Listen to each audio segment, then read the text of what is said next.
بسم اللہ الرحمن الرحیم۔ السلام علیکم۔ حضرت ادریس علیہ السلام آپ کا عبرانی زبان میں اخنو نام ہے۔ ادریس لقب اس لیے مشہور ہوا کہ درس اور تدریس بہت زیادہ کیا کرتے تھے۔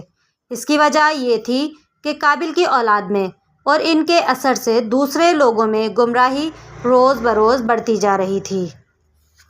قابل کی اولاد نے کفر شرک کا بازار گرم کر رکھا تھا، نیکی کا وجود ختم ہو چکا تھا۔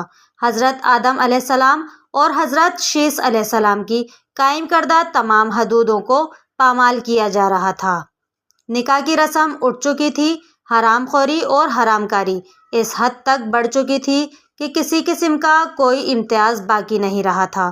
اللہ تعالیٰ نے آپ کو مرتبہ نبوت کے ساتھ مبعوث فرمایا تاکہ آپ کے ذریعے لوگوں کو راہ راست کی طرف بلایا جا سکے۔ اللہ تبارک و تعالیٰ نے قرآن کریم کے 16ویں پارے میں حضرت ادریس علیہ السلام کی نبوت، صداقت اور انعامات الہی کا تذکرہ کچھ اس طرح فرمایا ہے کہ بے شک وہ بڑے راستے والے نبی تھے اور اٹھا لیا ہم نے ان کو ایک اونچے مقام پر۔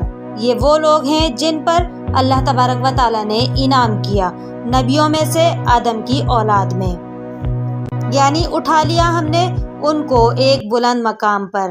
روضۃ الاصفیاء کے مصنف نے اس آیت کے سلسلے میں کچھ واقعات قلم بند کیے ہیں کہ حضرت ادریس علیہ السلام بوجھ کثرت عبادت فرشتوں میں بھی محبت اور احترام کی نظر سے دیکھے جاتے تھے۔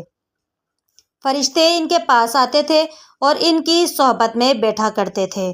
چنانچہ ایک مرتبہ حضرت اسرائیل علیہ السلام نے بھی اللہ تعالیٰ سے اجازت لے کر انسانی شکل میں آئے اور بہت دیر تک آپ ادریس علیہ السلام کی صحبت میں بیٹھے رہے۔ حضرت ادریس علیہ السلام کو جب یہ معلوم ہوا کہ یہ کوئی انسان نہیں ہے بلکہ حضرت اسرائیل علیہ السلام ہے اور روح قبض کرنے پر مامور ہیں، تو آپ نے ان سے فرمایا کہ میرا دل چاہتا ہے کہ تم مجھے موت کا ذائقہ چکھاؤ۔ چنانچہ جناب حضرت اسرائیل علیہ السلام نے اجازت با خداوندی ان کی روح نکالی اور پھر واپس کر دی۔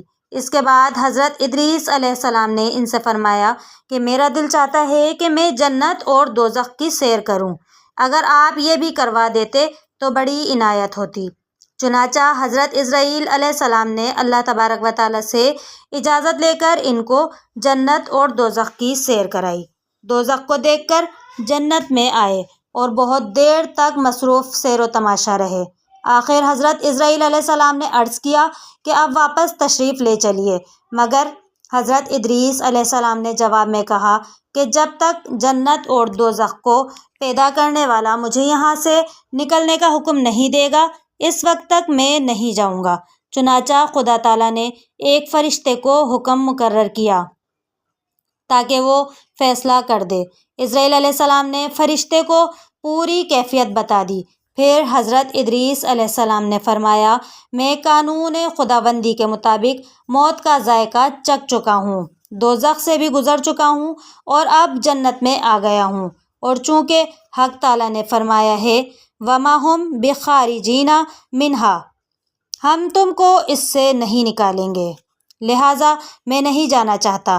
حضرت کعب احبار کی روایت ہے کہ فرشتے نے حکم خدا سے فیصلہ کیا کہ اچھا آپ چھٹے آسمان پر رہیے اور فرشتوں کے ساتھ عبادت کیجیے۔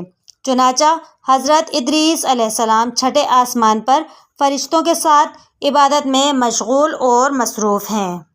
حضرت ادریس علیہ السلام گندمی رنگت، نہایت حسین اور ملیحہ وجہ چہرہ، مناسب اور موزوں قد، ہمیشہ نیچے نظریں کر کے چلتے اور اکثر خاموش رہتے۔ درس تدریس اور تبلیغ آپ کا محبوب مشغلہ تھا۔ آپ کے ارشادات میں حسب ذیل نصاح بہت مشہور ہیں۔ آپ نے فرمایا غصے کے وقت ضبط سے کام لینا چاہیے، پریشانی اور تنگ دستی کے زمانے میں بخشش کرنا اور کسی پر قابو پانے کے بعد معاف کر دینا، یہ تینوں باتیں نیکیوں کا سرچشمہ ہیں۔